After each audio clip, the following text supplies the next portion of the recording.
Boom. All right, ladies and gentlemen, today we're going to talk about why most software projects fail and how to avoid burning cash. So let's get this show started. Here we go. Shut up and sit down. Look, a business can give you everything you want in life: prestige, wealth, freedom. It can also take everything away from you. This show is for those who are willing to take that risk. These are the real life stories of entrepreneurs. But before we start, I have one small favor to ask. Please leave a comment. It can be advice, critiques, tips, feedback, or share this with someone because your engagement is the most valuable and most powerful form of social currency. So thank you, and welcome to another episode of Business Bros. All right, business bros, he's helped businesses turn messy operations into scalable, sellable machines, guiding companies from stalled growth to serious valuation jumps, from rescuing failing software projects to leveraging AI for real-world results. He knows what actually works and what's just hype. Today, we're talking about building smarter, scaling faster, and exiting stronger. So let's welcome to the show, Mr. Ghazenfer Mansoor.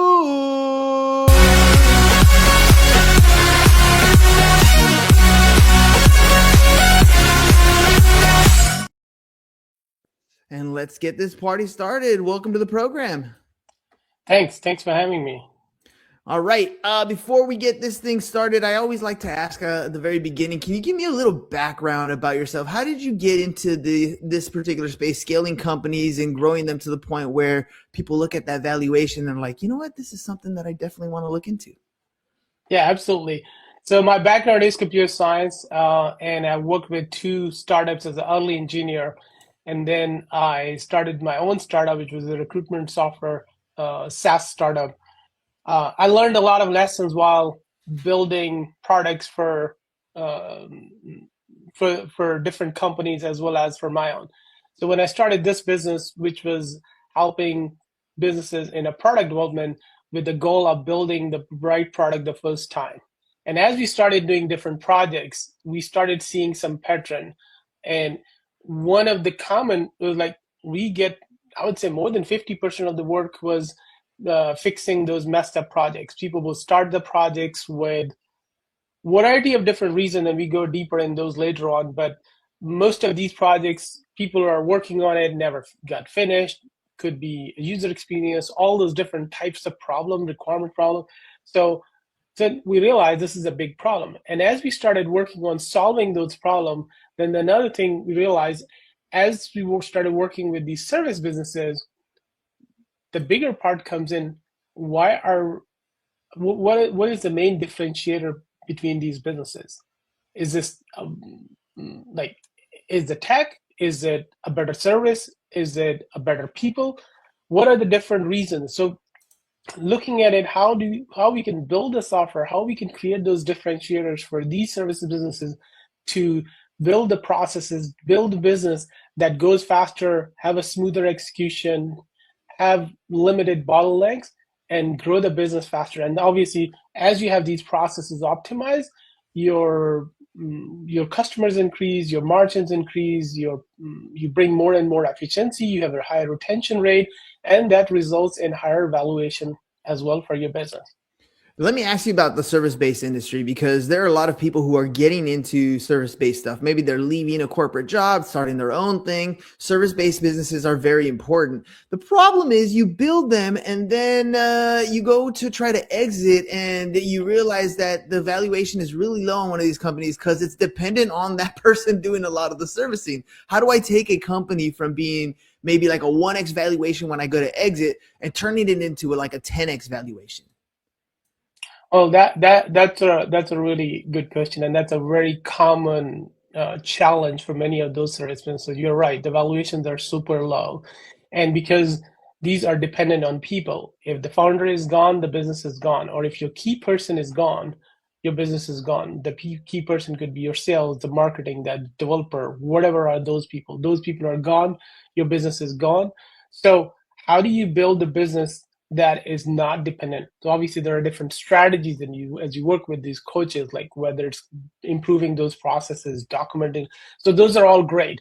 That will help you from maybe 1 to 4x, because now your business has a lot more processes.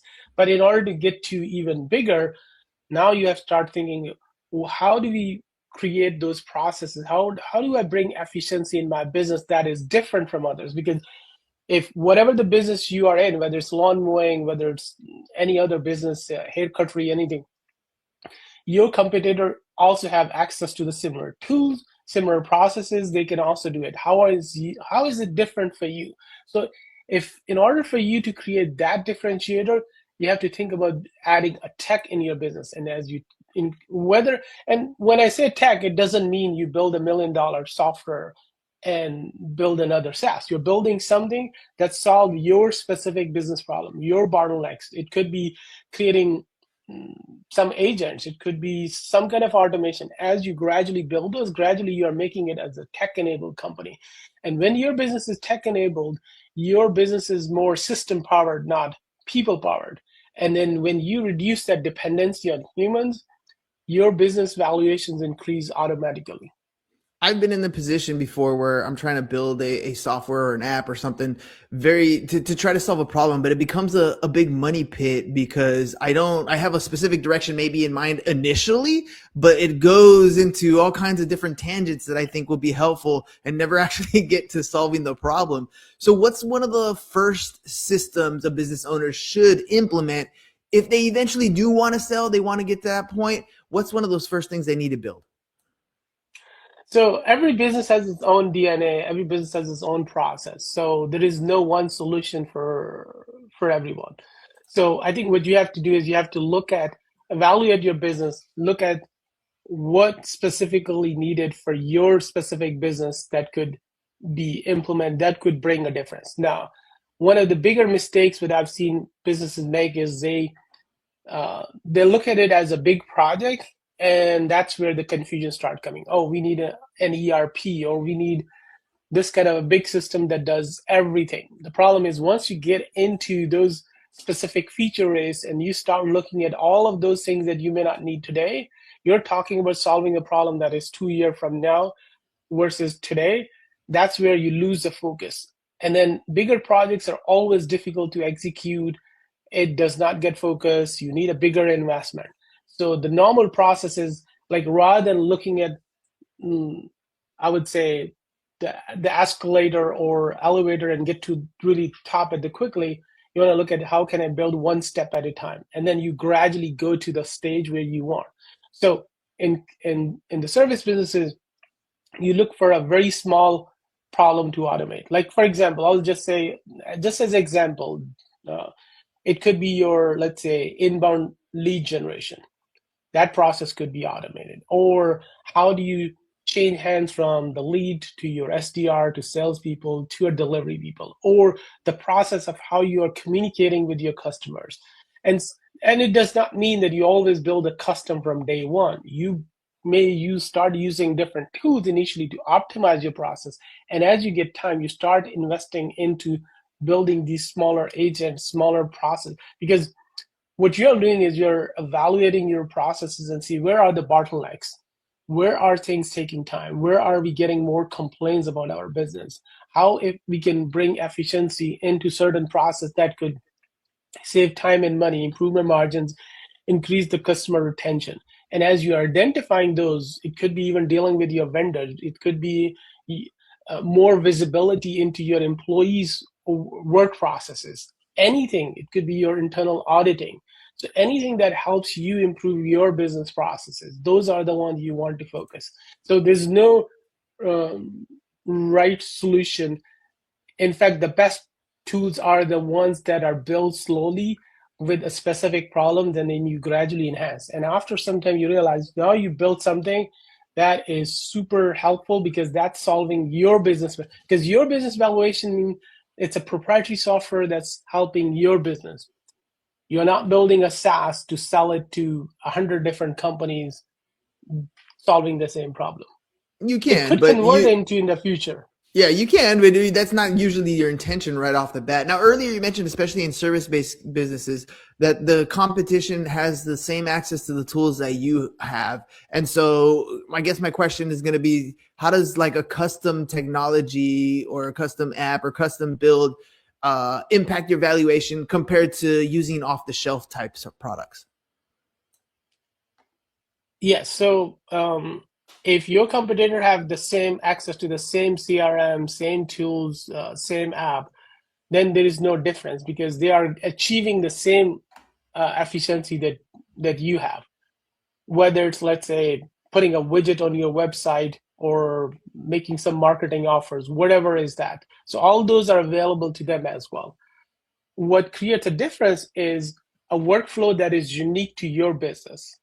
And that's the one your customers cannot even copy. Let's say your competitor may look at what you have on your website or in your processes, they can clone it. They can buy the same tool, but they cannot copy your unique workflows. So as you building those unique workflows, those are the one that will create a differentiator for you. What would you say are some of the biggest mistakes that you see founders make as they get their business ready for exit, or they're considering exiting their business in one way or another? What are some of the biggest mistakes that you see founders make when getting themselves ready? So there are many. Obviously, we focus more on the tech part of it, but the biggest one on this side is um, misunderstanding that, oh, having a technology is going to increase their valuation, because again, it's available, the same technology is available to the competition. You are not really creating, you are not a tech company, so you are not creating any differentiator. If you don't have a tech, you don't have a differentiator. Yes, your other processes and all those tools will help, but um, that's a smaller part of the bigger picture. So having a tech would suddenly make you a tech company, and that would create a. I mean, I wouldn't say it's a bigger mistake. It's just that now you are settling on a lower valuation. As we talk about, like, you improve your other processes from 1 to 4 to 5, you can go. But in order to get the real ROI, real higher valuation, you have to build something different, and the tech is the one that makes. And when I say tech, it's about the proprietary technology, not another one off the shelf tool. Why you've been in positions where you've come in and you've rescued projects that were in a downward spiral or failing. Why do so many software projects fail in the first place? Like, even if they have an experienced team, even if they have a good budget, what are the things that make a project spiral downward? So there are many. I think the bigger one is, most of the time people are not clear what they want. They just start building and says, okay, we'll build and then evolve. So, but there's no clear requirement of what you want. There's no clear discovery, because unless you figure out, you build something and then it's not the right problem that you're solving. And then another one that we talked earlier is the feature race. You want to build everything on day one. Oh, you want to have this feature, this feature, this feature, because this will make a difference. The problem is now you're spending too much time and investment into all those features that may not be used. So if something is not being used for more than a certain percentage, there's no point of building it. So you spend a lot of money on building something that's not usable. So I think once you have those kind of problem, then you do not have a budget to build something that is needed. And lastly, as you're building, you have to work with your customers, with your users who are going to be using it, getting their feedback of what exactly do they want and how is it easy for them to use. Many times the tools are solving a problem, but they are so complicated that you need a training. So in today's time, if you have to train people to use the software, that's not the right software. No, that feedback is actually vitally important because you could be spending all kinds of money blowing through a budget, trying to figure out and build something that you think is phenomenal, and only to bring it to the office or bring it to market, and you're like, there's a lot of problems we got to go back and fix. So yes, I agree with that. You might have the greatest team and the greatest budget, but you definitely got to make sure you have some sort of testing and implementation in place to make sure that's clear. Um, what are would you say were some of the early signs that a project is maybe about to go off track? I feel like there's companies that are building that way, like we kind of just discussed. Maybe they aren't testing or something like that, but they're also very pot committed. They've spent a lot of money into this project, a lot of time into this project, and maybe they're not seeing as it's falling off track because they're involved inside. But from an outside perspective, maybe you can see and show a couple things that'll give them the warning signs to say, hey, we got to get back on track here. So the main litmus test that I use is, are people using it? So you have to make your users use it. Build a small, I mean, we recommend even building just one feature, put it in front of the customer, in front of your users right away. Don't like you, I mean, in today's time, you don't want to be spending 6 months or a year to build something and not to be usable. You want to put it out in 2 weeks, 3 weeks, 4 weeks time frame.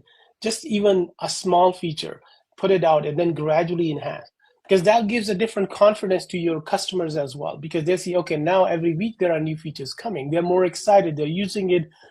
They're giving feedback, and they're helping you build a product, and you are implementing. Because once they start seeing these features are coming, they keep giving you feedback. Now, if you build something perfect for a year or 2 years, and then you give them, you're only giving them, and then you are gone silent for another 6 months because now you're going to build a next version. They have no idea what's going to come. So if you are giving more frequent updates, that means their feedback is being listened, and you could prioritize, you could adjust those priorities. So that's a good way of building and scaling any product. What if the business is already in the middle of a failing project and maybe you come in, you're shedding some light on some of these things like, hey, you're already off track, you're going in the wrong direction, you're going to blow through your budget, your time frame is going to, whatever it is, they find themselves in the middle of a failing project. What's the smartest way that they can recover?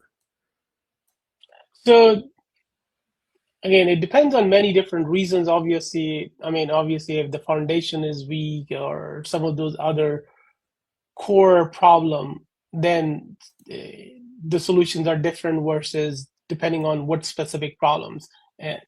But I think where we look at it like, okay, even if you have built already, let's look at one workflow, one process at a time. Let's take one use case and start to solve that one from end to end. So maybe turning off some of the other features, commenting the code, hiding it. Yes, keep it. We already built it, but let's go with one feature at a time. Let the user, for example, I'll just give you an example. You log in, you don't have to log in with the social and all of those. You said, okay, just log in with Gmail to start with, or just log in with email, and then we'll go through the whole flow of building whatever. The user gave input, got some feedback, whatever, you got the notification, did one thing, two thing, three thing. Maybe building a freemium version first. Once you have the whole flow, then go to the paid version, things like that.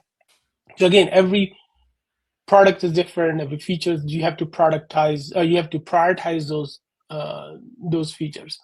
So, but starting with one workflow, one process would give that confidence that, okay, now this product is usable. And obviously, when I say one feature, meaning it has to be something meaningful so that users use that. Now, you're an expert that could come in and definitely help people solve this problem. And if people don't know about who you are and how you can help them, how can a non-technical founder evaluate maybe a developer or an agency like yours so that they know they're hiring the right person and the right fit to help them get through a problem? What are some of those key qualifications they should probably know about that technical person that they're hiring if they're not a technical founder? I think the bigger one is looking at what they have built and talking to some of those customers and looking at how this problem was solved. I think once you start to do that discovery, you can identify. I mean, yeah, people can always put, oh, we have done all of those projects, but what exactly was done, going through the process of like how you solved that one problem for that customer, how you took them out of this situation. I think going deeper into that would definitely give a lot more confidence. And I think as you talk about it, you look at the process, not the generic process, but about a specific process that was used for one or two projects, and walk the customers through that. And that way they will get more confidence. Walk me through a couple projects, something like that you've done, that you've helped customers kind of walk through, so our listeners can kind of get an idea of the technical skill that you bring to the table. Yeah. And then more importantly, how do you make sure those projects are delivered on time? What is your process of verification, validating, testing? Not just, again, the generic stuff that is available, but actually looking at it, how in your specific projects, how you identified some of those challenges. Like in our case, we have a very specific problem. Like as a business owner, I want to make sure my team delivers the quality work. So I cannot be looking at every person's shoulders or looking at every person's code. We have our own processes. We have our own AI agents that help us, like looking at the code quality, does the code auditing, look at all those processes so that we identify the problem before they actually get into the production. Where do So you having the processes makes a huge difference. Oh yeah, I completely agree. And you mentioned AI, so I kind of thought, where do you actually see AI being, like, driving an actual measurable ROI? I think today, especially since it's so early on, we're using AI in its infancy and scraping the surface of its capability. But how can you actually drive it and give us measurable ROI when it comes to implementing in like mobile apps or in softwares? So AI is obviously everywhere, including in a software development as a whole. I think the bigger challenge is how do you use the AI in the right way? So providing the right context, articulating the problem right, those things do make a difference. So it's like a lot of people are still using AI just like they're using it for search purposes or just as a generic use case. But that doesn't solve. In some cases, it even creates more complexity. So to have a right ROI, you want to again go back to the same process that we talked.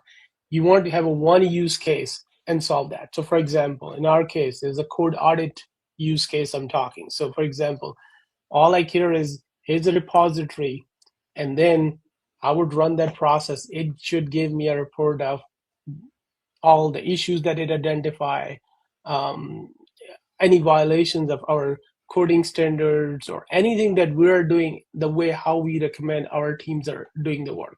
So if it violates, it identifies. There's a code agent for the DevOps process, the code agent for the requirement, the agent for the sales processes. So we have those agents that are helping us do things faster and monitoring those processes that we are implementing.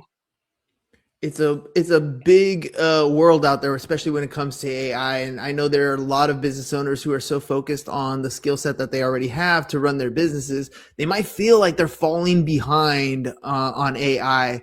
What's probably the first couple practical steps they should take right now so that they can get themselves a little further ahead? They don't feel like they're as far behind, and maybe they're helping push their business in the right direction.